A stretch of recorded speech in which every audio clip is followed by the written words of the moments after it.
As you scroll through social media, you will come across videos and articles that are clearly pushing a particular point of view.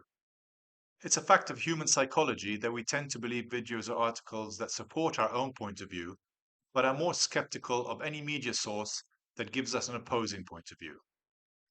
But what happens when the messaging is more subtle? Let's suppose that someone is pro-life and believes that women should not have the right to terminate pregnancy. If they watch a video from someone giving the opposing view, they might simply reject it out of hand. But what if they watch a film that shows the struggles that a woman might have being pregnant in a poor family, worrying about how she can provide for a baby? That might sway their opinion. It is this subliminal method of influencing people's opinions that is far more effective and far more dangerous, pushing a point of view without actually announcing that point of view. Take the case of the Russian mafia in the United States. Almost every other film that depicts gangs and organized crime features the Russian mafia. Films such as The Equalizer, John Wick, and Little Odessa. However, it might surprise you to know that the Russian mafia doesn't even make it into the top 10 gangs in the US. The result is that most Americans have a negative view of Russians. These influences can be even more subtle.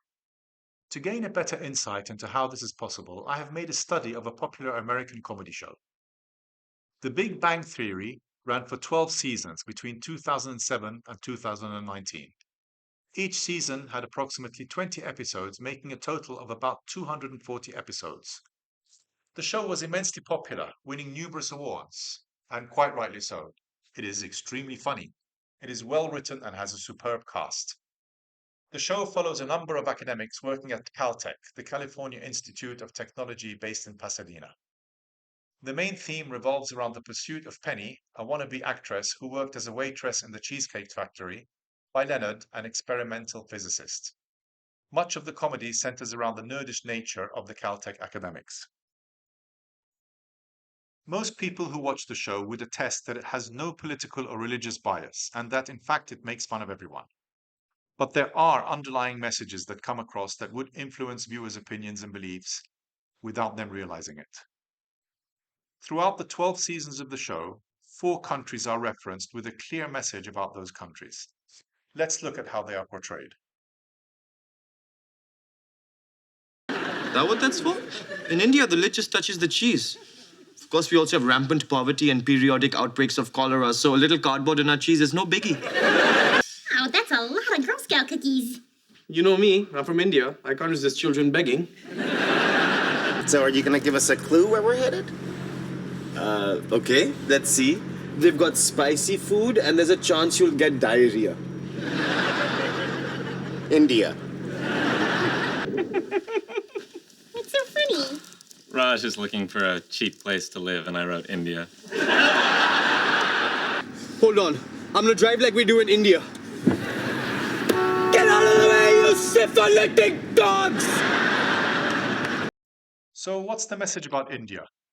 It's a poverty-stricken nation full of begging children, illness and disease with rude, bad drivers. Hang on a second. NASA doesn't have a shuttle anymore. How are you going to get up there? Oh, well, it's really cool. You fly to Moscow, they take you out to Kazakhstan, and then you get into a Russian Soyuz rocket, which shoots you into a low Earth orbit. Or it just sits there on the launch pad because the Kazaki mafia sold the rocket fuel on the black market. Are those Russian rockets safe? Well, I'm as safe as it can be when it was built by the good folks who brought you Chernobyl. Dr. Dmitry Plankovic of Moscow University said, "This paper great, I love it more than vodka." In just under a half hour, 200 metric tons of fuel will ignite in a controlled explosion right beneath Howard's keister. And all from a country whose entire contribution to the global economy has been Tetris and mail-order brides. And the message about Russia? It's a country beset by bribery and corruption, technically incompetent, full of people getting drunk on vodka. How do you think I paid for my lab? I went to Saudi Arabia and met with a prince who had an interest in neurobiology. Your lab is funded by some Middle Eastern dilettante? Technically, Faisal is my fiancé. But I do have a state-of-the-art 2-photon microscope and a place to stay in Riyadh for the winter. Well, that explains those puzzling camel race photos on your Facebook page. As for Saudi Arabia, well, this is a country where men buy fiancés and it's full of camel admirers. The monster truck is out of Austin, Texas, and the Blue Viper is being operated from suburban Tel Aviv. So Bernadette tells me she knows you from self-defense classes? Yeah, Israeli Krav Maga, lots of fun. Basically, 100 different ways to rip a guy's nuts off. Raj, I have amazing news. What? I just got offered a fellowship at the Weitzman Institute in Israel. Dude, that's incredible! I know! The only thing is I'm gonna be gone for 2 years.